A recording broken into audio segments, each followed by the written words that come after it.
work hard, like I mean, every waking hour. That's the thing I would say particularly if you're starting a company.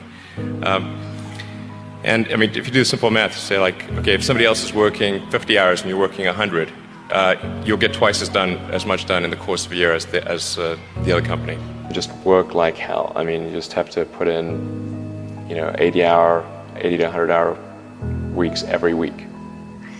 And then a lot of work. All those things improve the odds of success. I mean, if other people are putting in 40-hour work weeks and you're putting in 100-hour work weeks, then even if you're doing the same thing, you know that in 1 year you will achieve what they achieve. You will achieve in 4 months what it takes them a year to achieve.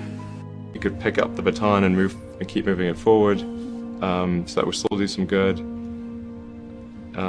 Yeah, same with Tesla. I thought the odds of a car company succeeding were extremely low. In creating these companies, we thought that we would be successful. I thought that the most likely outcome was failure, but it was still worth doing, even though the odds of success were low. In fact, even for SpaceX, originally what I started doing was not creating a rocket company, but actually was going to do a small mission to Mars, which was just a philanthropic mission where you would send a small greenhouse with seeds and dehydrated gel, and it would, upon landing, hydrate the gel, and you'd have this cool picture of green plants on a red background.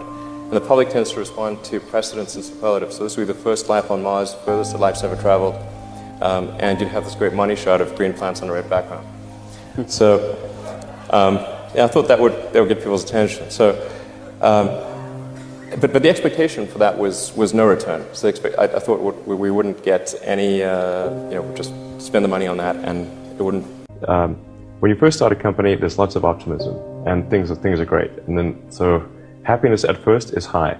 Then you encounter all sorts of issues, and happiness will steadily decline, and then you'll go through a whole world of hurt. And then eventually, if you succeed, and in most cases you will not succeed. And Tesla almost didn't succeed, came very close to failure. Then if you succeed, then after a long time you will finally get back to happiness. You've got to make sure that whatever you're doing is a great product or service. It has to be really great. And I go back to what I was saying earlier, where if you're a new company, I mean, unless it's like some new industry or new market if it's an untapped market, then what electric cars can do, because people had the wrong impression. We had to change people's perception of an electric vehicle, because they used to think of it as something that was slow and ugly and had low range, kind of like a golf cart. So that's why we created the Tesla Roadster, to show that you can be fast, attractive, and long range. And it's amazing how, even though you can show that something works on paper, and the